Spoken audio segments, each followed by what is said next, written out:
center. So I want to give my own spin and interpretation as to how discouragement happens, examples from the Bible, and the best ways we can overcome it. It's so easy to feel discouraged and frustrated, isn't it? Especially when considering all the negative things happening in the world, from fires and hurricanes, a crippling pandemic, an economic downturn, and jobs losses, a nation divided. And that's just the big button topic issues here in the United States alone. There are little things happening all over the world, too, that we don't even consider.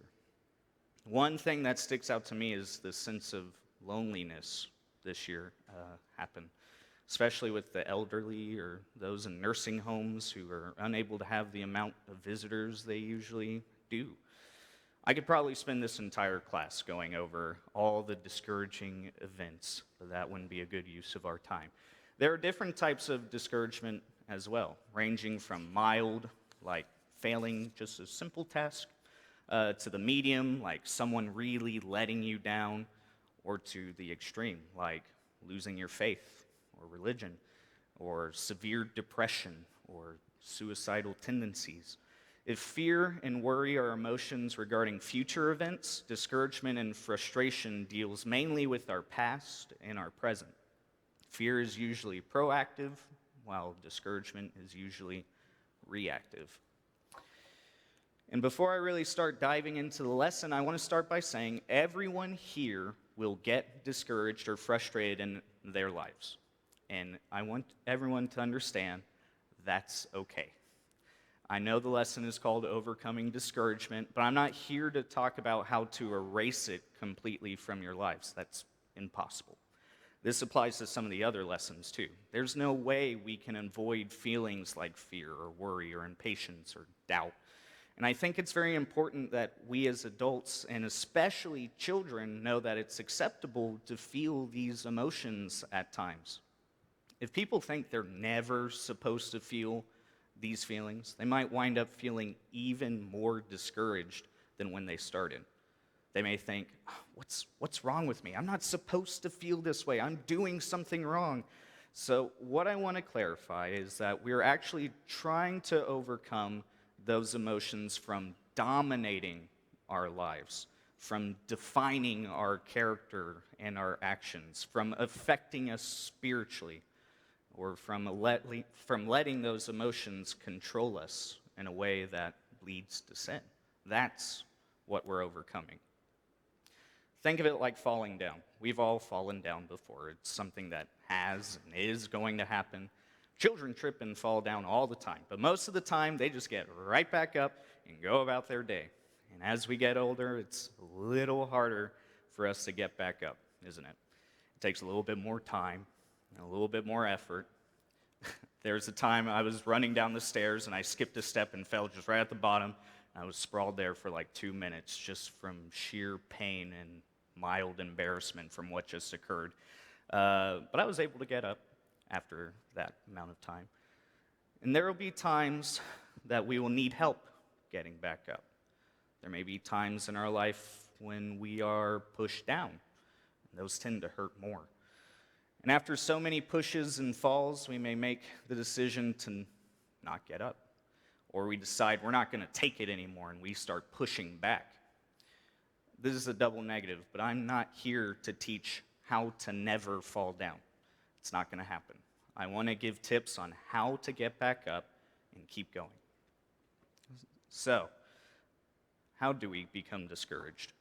Here's just a few major scenarios that could lead to discouragement.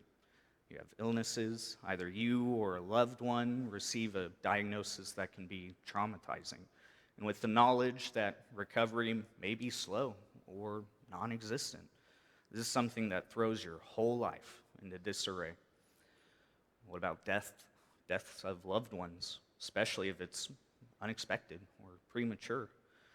What about financial or material losses or financial or material strains in your life? Or ruined hopes and dreams? You get the idea. At the end of the day, most situations that lead to discouragement basically boil down to 3 key concepts. These concepts are the heart of why we get discouraged. The number one path to discouragement are when things don't go according to plan. Situations that are completely out of control. Makes sense. All of these scenarios that I just listed are things that are never part of the plan. This lack of control is a very common catalyst for discouragement, especially if there's nothing you can do to fix it. Next common reason is you or someone else failing to live up to your set of standards or expectations. Most people want to appear, for lack of a better term, perfect. We want to seem intelligent or beautiful or an all-around complete person with life completely figured out. And when we fail to meet those extremely high standards, we get frustrated and beat ourselves up. We see celebrities and social media influencers and sometimes our own friends posting on social media about how amazing their life is, and they never seem to post about their struggles. And we look at our own lives and think, what am I doing wrong? And that's one of the many dangers of social media these days. We become consumed by the lives of others when they are easily able to portray a false depiction of themselves. And on the opposite end of that, what about when other people don't live up to your expectations? When you expect people to be perfect, even though there's no way they can achieve that. Or you go on social media again, and everyone is spewing hate and division and negative ideas, and you think the whole world is a lost and hopeless place. What about if your child does something you don't expect? They bullied someone, they cussed someone else out, committed a crime. People not living up to our standards can bring down our own outlook on life as well. And the last catalyst for discouragement is insecurity. This can be personal insecurities or a fear of failure or fear of the unknown or just an overall sense of pessimism. If you believe you're not good enough or that you won't be successful at something, you'll be less likely to take action. We imagine the worst possible scenario that will happen, so we take matters into our own hands and just decide to not even participate. There are a lot of opportunities wasted due to insecurities, which result in a low self-esteem within ourselves. And this low self-esteem is an easy gateway to an overall dispirited and negative attitude. Now, looking at these three concepts, like things not going to plan, failed expectations, insecurities, you can probably start categorizing the times you got discouraged or frustrated. You can probably put into one or all of these three categories. I want you to also picture how different people in different age groups would react to these scenarios. How would a teenager handle things not going to plan versus someone with more life experience? You can start to see how discouragement happens to everyone throughout life, but it's the way we react and respond to them. And I want to bring up a common phrase I hear, which is ironically used for both good and bad purposes. Life's not fair. Everyone has heard life's not fair before. And to be honest, it's a necessary topic for children to understand as they get older. Children need to know that sometimes hard work can go unnoticed, or someone who cheats and isn't the best person, they get ahead of them. But while it's true that life's not fair, this phrase becomes an issue if this dominates your mindset. It leads to a sense of despair or hopelessness. The good guys will always lose and the evil will always win because life's not fair, or nothing good will come to me because life's not fair. Everything that could go wrong is going wrong because life's not fair. This thought process is exceptionally dangerous because it starts to cast doubt on a loving and righteous God. And I don't know how many times I've heard phrases like, if there was a God, this wouldn't be happening. Why would he let evil triumph? Why would he not make life just and fair? We know God is righteous and loving, so how can we convince others and ourselves to overcome these discouraging thoughts? How can we overcome this? So, before we talk about the ways we can overcome it, I wanted to discuss biblical individuals who dealt with discouragement. Hopefully that's easy enough to read. You'll start to notice that these are some of the greatest people depicted in the Bible. And the most obvious person that comes to my mind when regarding discouragement and frustration is Job, the most obvious one. A man who literally lost everything all at once: family, material possessions, his own health. And while he remains faithful to God, he does curse the day of his birth. If you look in Job 3:3, he says, "Let the day perish on which I was born, and the night that said, a man is conceived. Let that day be darkness. May God above not seek it, nor light shine upon it." When we know that this story has a happy ending, but can you imagine being in his position? Really imagine it, and thinking that all these things are lost forever. And yet, even through his frustrations and his eventual questioning of God's decisions, Job is still faithful to God. The prophet Elijah was discouraged. If you look at 1 Kings chapter 19, this is right after Elijah killed the prophets of Baal when they failed to get their offering to catch fire. Queen Jezebel hears about their deaths and basically threatens Elijah's life. Elijah flees, and if you look in verse 4, he himself went a day's journey into the wilderness and came and sat down under a broom tree.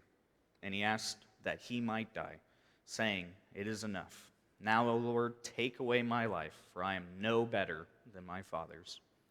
And he explains later in verse 14 why he feels this way. He said, "I have been very jealous for the Lord, the God of hosts. For the people of Israel have forsaken your covenant, thrown down your altars, and killed your prophets with the sword. And I, even I only, am left, and they seek my life to take it away." Elijah's hopelessness comes from his loneliness and how he is the only prophet of God in all of Israel. His hopelessness also comes from how he and God just performed this unquestionable miracle in front of this large group of people with fire from heaven consuming a soaked altar. This is a huge victory, but Israel is still forsaking God. And the queen wants to put him, the last prophet, to death. No wonder he feels discouraged. Another example of discouragement and depression comes from the book of Psalms, in particular chapter 42 and 43. The author is unknown, so whether it's David or another psalmist, this writer writes multiple times, "Why are you cast down, O my soul? And why are you in turmoil within me?" As well as, "Why do I go about mourning because of the oppression of my enemies?" This psalmist is not in a good place, with enemies hurting them, taunting and asking, "Where is your God?" And once again, here's another biblical figure dealing with loneliness and despair. But notice how the psalmist follows up these three questions. If you look in those chapters, 3 times he follows these questions with, "Hope in God, for I shall again praise him, my salvation and my God." John the Baptist was also discouraged. When he was in prison for his comments regarding King Herod, he began to lose faith in Jesus, whether he was the Son of God. In Matthew chapter 11, verse 2 and 3, it says, "Now when John heard in prison about the deeds of the Christ, he sent word by his disciples and said to him, 'Are you the one who is to come, or shall we look for another?'" Now that doesn't sound like much, but think about the context of this situation. John the Baptist was the one who baptized Jesus, and he was a witness to the Lord saying, "This is my beloved Son, in whom I am well pleased." And in the first chapter of John, verses 22 through 34, he calls Jesus the Lamb of God and the Son of God. So after all of that, why is he having his disciples clarify whether Jesus is the Messiah or not? There has to have been some sort of doubt and discouragement that manifested during his time alone in prison. And finally, Jesus dealt with discouragement, as well as his fair share of frustration. Jordan Fontenot's sermon a few weeks ago covered Jesus' frustration that occurred in Mark chapter 8, when the disciples were worried about food when Jesus literally just performed the miracle of feeding the 4,000. Could be a little frustrating. In the very next chapter, Jesus is transfigured on top of a mountain and meets Elijah and Moses, and God declares, "This is my beloved Son, listen to him." And then the next day, right after that empowering and majestic scene, he had to deal with an argument regarding a boy with the unclean spirit. Father's an unbeliever. The disciples could not cure the boy because of their lack of faith and prayer, and they all turned to Jesus to handle it. Jesus says in Mark 9:19, "O faithless generation, how long am I to be with you? How long am I to bear with you? Bring him to me." And that quote always makes me chuckle. I can just picture him just rubbing his temple and taking deep breaths. It just sounds like a teacher in front of a room of bickering kids, and the answer is right there in front of him. It must have been very disheartening to be doing all of these incredible things and for his disciples to still not have the right faith or strength. How do you think Jesus felt in Gethsemane? Jesus said there, "My soul is very sorrowful, even to death." And as he's praying and dealing with this complete dread all night, he continually comes back and finds what? His disciples, his friends, sleeping. I'm sure that was discouraging for Jesus to handle. So what can we learn from these biblical individuals about overcoming discouragement? The first thing is that God is in control. And Job learns real quick that it's not his place to question God's decisions and plans. Jesus makes it clear that it's not his will, but God's will be done when he was in Gethsemane. And take Elijah's scenario. Even when Elijah was discouraged, notice he didn't kill himself outright, but requested death by God. He put his life in God's hands. And God didn't give him what he asked for, but instead just told him what to do. If you read later, God tells Elijah to return to anoint the next kings of Syria and Israel. And without question, Elijah followed. Elijah returns and on the way finds Elisha, who he takes under his wing. We're at an advantage because we already know what God wants to do, or wants us to do. The answers are in the Bible. Rather than acting on our frustrations and discouragement, we need to turn to God and his will and understand that he's the one in control no matter the situation, and follow his will. Hopefully this will help us better handle all the things that don't go according to plan, because it's not our plan that we should be focusing on. It's God's plan. It's also important to see all these biblical individuals dealing with discouragement and frustration, because it gives a sense of realism and humanity behind them that we can relate to. These people were human just like us. And all these scenarios are also very extreme in a way that make our worries and frustrations today kind of almost seem like nothing. When's the last time your life was threatened, like Elijah? Or everyone you know and love and cling on to is gone in an instant, like Job? Or knowing that you're about to be despised and beaten and crucified and bearing the sins of all humanity, like Jesus? And if all these people can endure past their discouragement and carry out God's will, then shouldn't we be able to, dealing with our current issues? This mindset is referenced in Hebrews chapter 12, verses 3 through 5. It says, "Consider him who endured from sinners such hostility against himself, so that you may not grow weary or faint-hearted. In your struggle against sin, you have not yet resisted to the point of shedding your blood.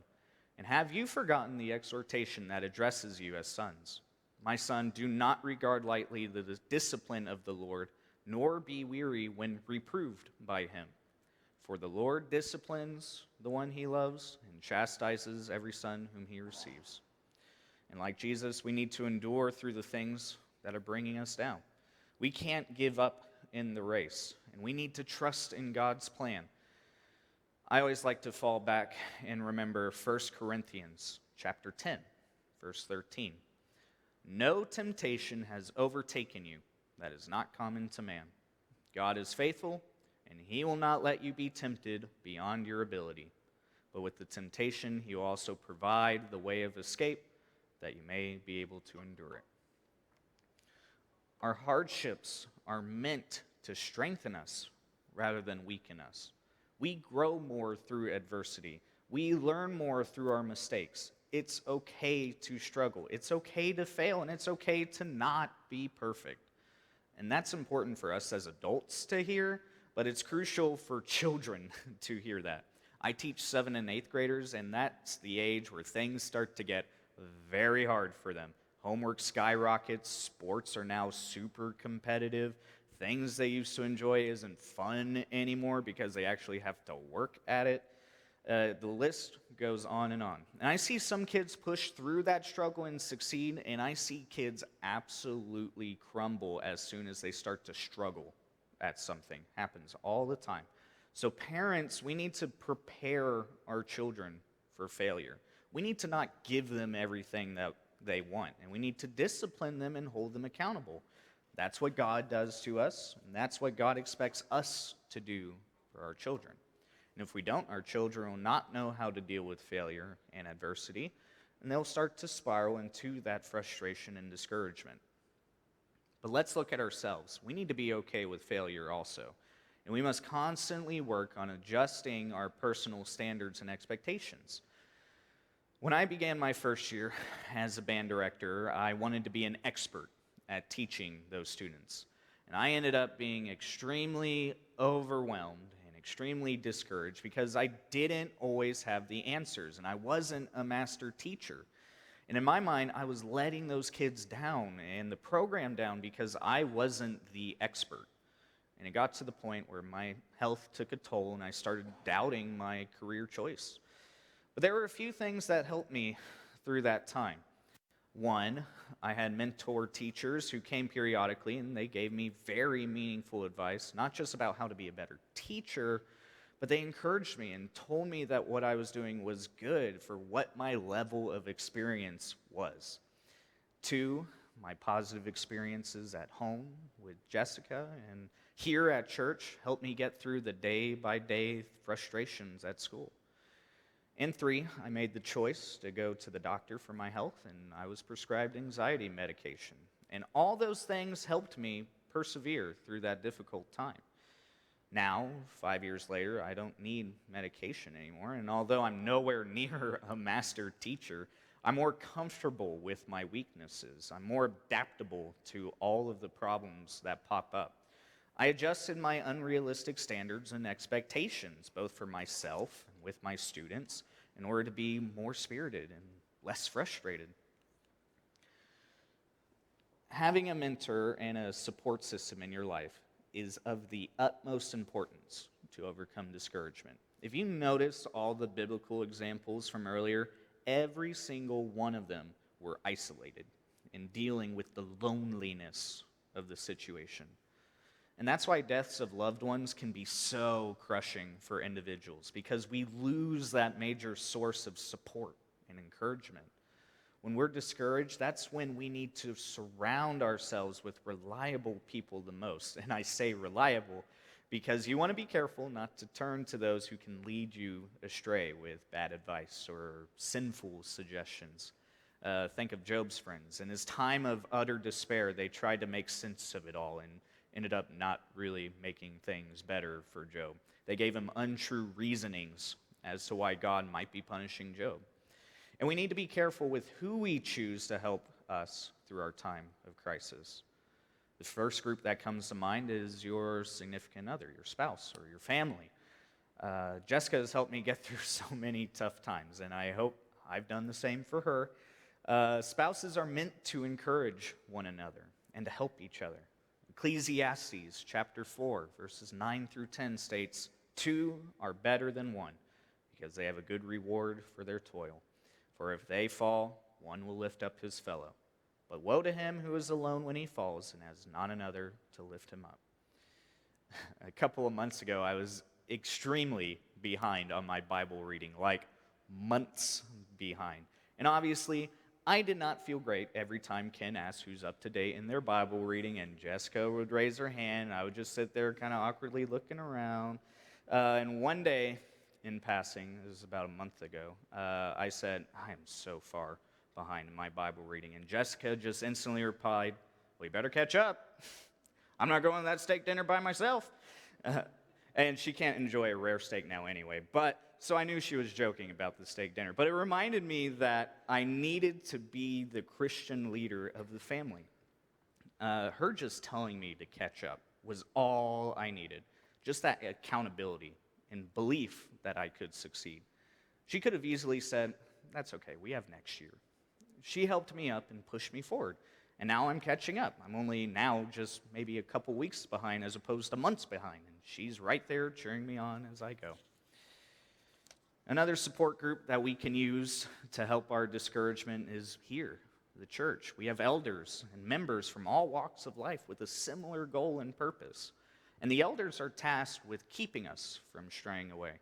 1 Peter chapter 5, verses 2 and 3 says about elders, "Shepherd the flock of God that is among you, exercising oversight, not under compulsion, but willingly, as God would have you, not for shameful gain, but eagerly, not domineering over those in your charge, but being examples to the flock." And older members of the church also have a charge to mentor the young generations, which I know Woodland Oaks does an excellent job at creating all these mentorship programs. Titus chapter 2, verses 1 through 5 says, "But as for you, teach what accords with sound doctrine. Older men are to be sober-minded, dignified, self-controlled, sound in faith, in love, and in steadfastness. Older women likewise are to be reverent in behavior, not slanderers or slaves to much wine. They are to teach what is good, and so train the young women to love their husbands and children, to be self-controlled, pure, working at home, kind, and submissive to their own husbands, that the word of God may not be reviled." Older members of the church need to train and encourage the younger members. And the younger members need to seek the guidance and accept the encouragement of the older members. And this is something that I constantly struggle with. I tend not to share my frustrations or issues. Instead, I like to bottle them up and I try to deal with them myself. And we need to be okay with sharing what's not going well in our lives. And I think of every Sunday how Ken offers up the invitation to come forward at the end of his lesson. And while there are members that do come up and talk to the elders, it's usually an infrequent occurrence.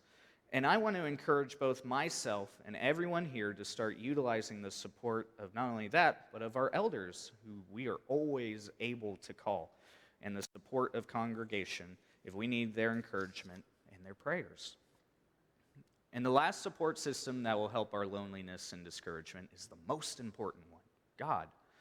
Our relationship with God through prayer and faith and reading the Bible can really boost our morale and hopefulness for our present and our future. God hears all of our prayers. Psalms 34, verse 15 and 17 states, "The eyes of the Lord are on the righteous, and his ears are attentive to their cry. The righteous cry out, and the Lord hears them. He delivers them from all their troubles." And it feels good to lay out our worries and burdens to him. He knows our thoughts anyway, so put your thoughts into words and into your conversations with him. I don't know about you, but for some reason I always feel better when I put feelings into words and actually say them out loud. I'm not bottling the emotions in anymore. There's a power in prayer. We must remember to pray without ceasing. Living in this continual God-conscious state of mind, both in good times and in bad, will help those times we become discouraged, not hurt us as badly. Even when we're not praying, have the comfort knowing that God never leaves us. He is always with us. We may feel alone at times, but we are never alone. When my grandfather died, I was feeling pretty down. Both of my dad's parents passed away in a couple months. And I knew the emotional toll that it was taking on him, and it tore me up inside. And a couple of hours before the funeral, I came across a picture frame that appeared at the perfect moment. It contained a famous poem that most of you probably heard. It's called "Footprints in the Sand." Raise your hand if you know that poem. And if you haven't, I feel blessed for being the first person reciting it to you. Some people think it's a little cheesy or schmaltzy, but it got to me when I read it for the first time. So I'm going to read the poem. "One night I dreamed a dream as I was walking along the beach with my Lord. Across the dark sky flashed scenes from my life. For each scene, I noticed two sets of footprints in the sand, one belonging to me and one to my Lord. After the last scene in my life flashed before me, I looked back at the footprints in the sand.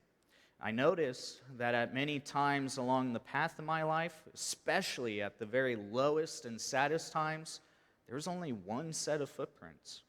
And this really troubled me. So I asked the Lord about it. Lord, you said once I decided to follow you, you'd walk with me all the way. But I noticed that during the saddest and most troublesome times of my life, there was only one set of footprints. I don't understand why. When I needed you the most, you would leave me. He whispered, my precious child, I love you and will never leave you, never ever during your trials and testings. When you saw only one set of footprints, it was then that I carried you. And that poem always comforts me when I need it the most. We are never alone, and God will take care of us. Jesus is known as the man of sorrows. He carries our burdens and griefs. The love of God will not let us down, and he will not let us go. So even when we feel discouraged or frustrated, we can't give up the fight. We can't end the race before it's over. So before I start wrapping all this up, there are a few more tips and scriptures that I wanted to share that may help you in overcoming discouragement. Any information will help, and we could spend a whole quarter, a whole year on fighting discouragement. So this will be a little disjunct, but maybe something will stick, and that's good enough for me. Feel free to take a picture of the slide and the next slide for your reference if you want. Get up and out and do something for someone else.